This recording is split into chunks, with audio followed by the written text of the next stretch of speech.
plus prudente à l'entrée qu'à la sortie. Une ruche comme celle-là, qui est une ruche un essaim de cet été, n'est pas très riche en abeilles, mais elle peut quand même compter près de 50 000 abeilles. Une ruche en pleine période de production, au mois de juillet, une ruche qui existe depuis quelque temps, peut atteindre jusqu'à 100 000 abeilles, ce qui fait déjà un volume important.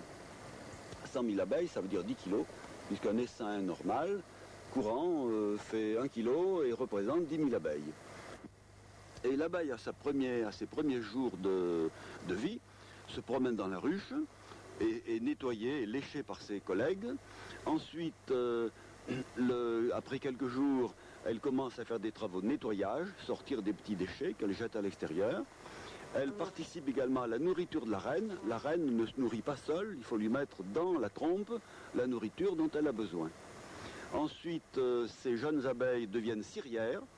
Entre les écailles de leur abdomen, des glandes cirières produisent la cire et cette possibilité existe pendant quelques jours de la vie de l'abeille. Lorsque cette période est terminée, l'abeille devient butineuse. Et elles font, là, ce que nous voyons, ce sont essentiellement des butineuses. Des abeilles qui partent à l'extérieur pour chercher soit du pollen, le pollen est la nourriture des larves, soit du nectar, qui deviendra le miel, soit de l'eau, puisque la ruche consomme beaucoup d'eau. Lorsque l'abeille a beaucoup travaillé, elle devient gardienne et il y a devant cette ruche quelques gardiennes qui se promènent le long de la planche d'envol et qui sont les vieilles abeilles aux ailes généralement usées et celles qui vont se précipiter sur nous si nous approchons trop près. Dans une ruche de 100 000 abeilles, il peut y avoir 3 à 4 000 mâles dont un peut-être deux éventuellement, vont servir à la fécondation d'une nouvelle reine, s'il y a une nouvelle reine. La reine a été fécondée une fois dans sa vie, lors de son vol de nuptialité, et elle possède sa réserve de sperme. Les gens très courageux, très téméraires, y vont en torse nu, mais le système le plus prudent est d'acheter un vêtement qui comporte une veste en toile blanche, le blanc étant beaucoup plus calmant pour les abeilles que le noir, comportant des gants en cuir et surtout un filet autour du visage pour éviter les sur les ruches. Voilà le matériel qui est extrêmement simple. Une brosse si c'est nécessaire pour brosser les abeilles. Un outil qu'on appelle un lève-cadre qui, pris comme ça, permet de tenir un cadre de cette façon-là. Et un autre outil qui est celui-là qui permet de décoller une hausse parce que les abeilles, avec la propolis, une matière collante qu'elles récoltent sur les bourgeons d'arbres, collent tout ce qu'elles ont dans la ruche. Donc cet outil en acier permet de faire pression et de soulever. Et puis, chose très importante, c'est l'enfumoir. L'enfumonsole enllumé, avec un peu de papier. Voilà, le soufflet permet d'activer les flammes.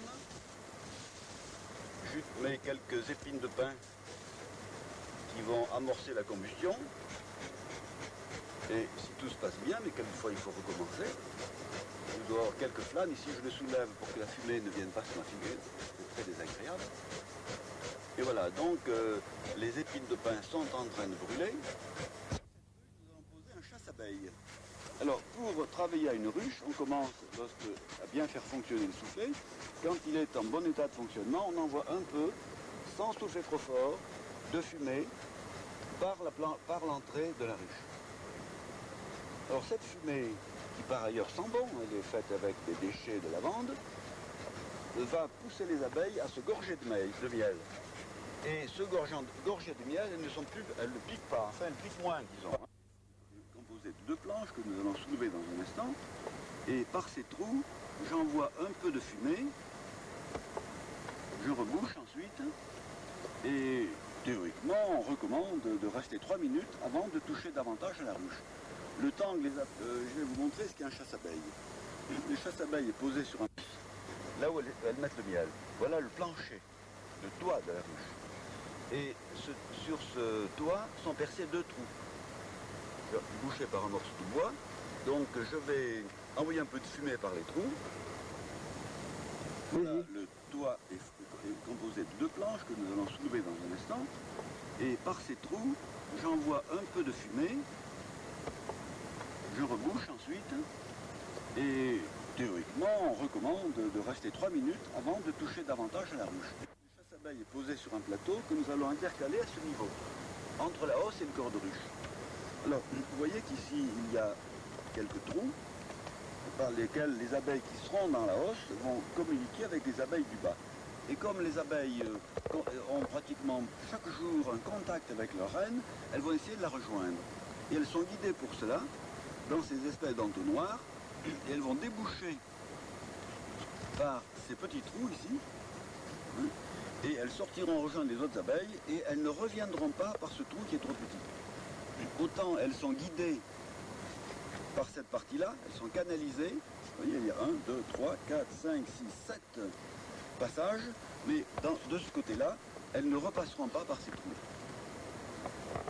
Un petit coup de fumée sur les abeilles qui volent, qui sont nombreuses maintenant. Un tout petit également coup de fumée ici, un autre ici également. Et je vais poser la hausse ici, de façon à mettre à sa place le chasse-abeille. Pour cela, je vais découvrir la ruche. Alors voilà à quoi sert cet outil. Ça, je le pose derrière, les positions. Je soulève déjà une première partie. Vous voyez qu'il y a beaucoup d'abeilles, vraiment beaucoup d'abeilles, que je vais essayer de repousser par ce moyen-là. Vous voyez que les abeilles sont sur le plafond à l'intérieur.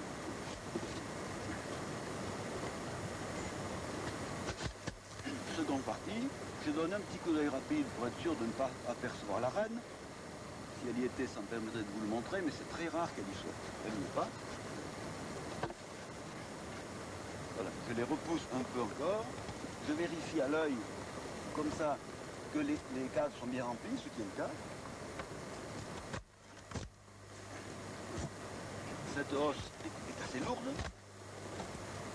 Je la pose ici. Je place le chasse-abeille de cette façon-là. Je repose la hausse en place et je la ferme le plus vite possible. Dessus le chasse-abeille que l'on voit ici, qui sépare le corps de ruche de la hausse. Un peu de fumée à l'entrée.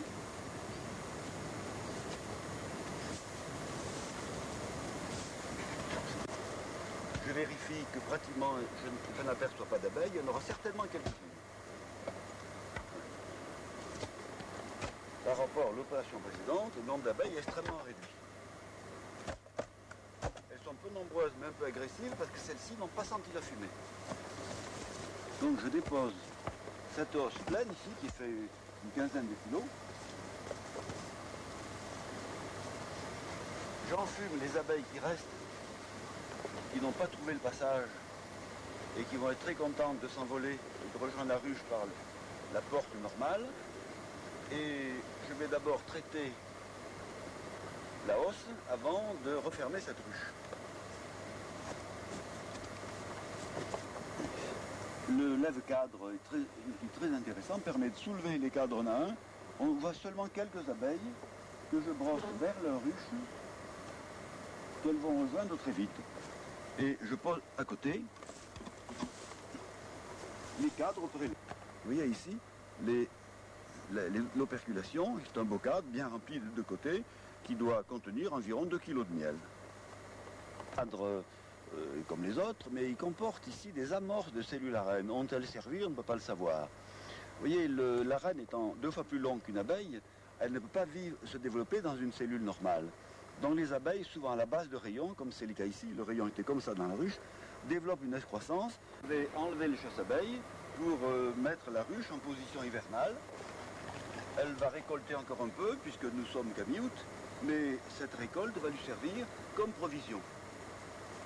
Je soulève un peu ce chasse-abeille, je glisse un peu de côté pour les avertir un peu de fumée. Il y a beaucoup d'abeilles, je les entends ronfler. J'attends quand même un tout petit instant, en prévoyant que mon soufflet soit en bon état, et je soulève ce chasse-abeille. Vous allez le voir couvert d'abeilles, voilà, vous voyez. Un coup d'œil rapide, la reine est-elle là? Première vue, elle n'y est pas. Beaucoup d'abeilles.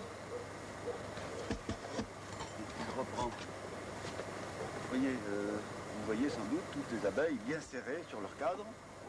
et j'aperçois moi-même des cadres garnis de provisions de miel pour supprimer sur les cadres cette protection en cire qui empêcherait le miel de sortir. Donc pour ça, je pose le cadre sur cet outil et je coupe en coupant largement parce que la cire, tout ce qui coule là n'est pas perdu puisque ce sera récupéré au fond du bac.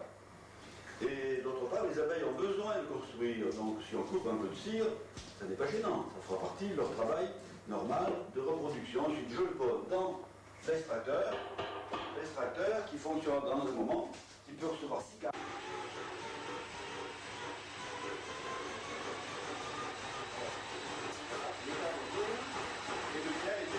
La partie externe, par la force centrifuge, a été éjectée. Donc cette moitié de cadre est vide, mais cette partie reste pleine parce qu'entre les deux séries de cellules existe une pellicule de cire qui fait qu'il faut extraire des deux côtés. Donc je tourne les cadres pour extraire de l'autre côté. Voilà. Je fais cette opération pour les 6 cadres. Il part en robinet en bas de l'extracteur et il ira ensuite dans un maturateur qui est un récipient dans lequel il va continuer à s'épurer. On a le miel, filtré, mis au filtrage.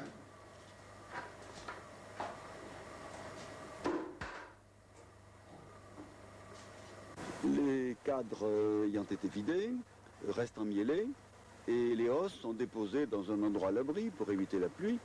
Et très vite, les abeilles viennent, il n'y a pas de ruche à proximité. La ruche la plus proche est à 500 mètres. Mais il suffit qu'une abeille ait senti l'odeur du miel, elle repart chercher ses collègues, elle en ramène une cinquantaine, qui dans les 3 minutes qui suivent, chacune en ramène encore 50, on est vite à plusieurs milliers d'abeilles. Et en quelques heures, ces cadres seront parfaitement nettoyés, on pourra les stocker jusqu'à l'année prochaine, en pouvant les manipuler de façon très pratique, sans miel.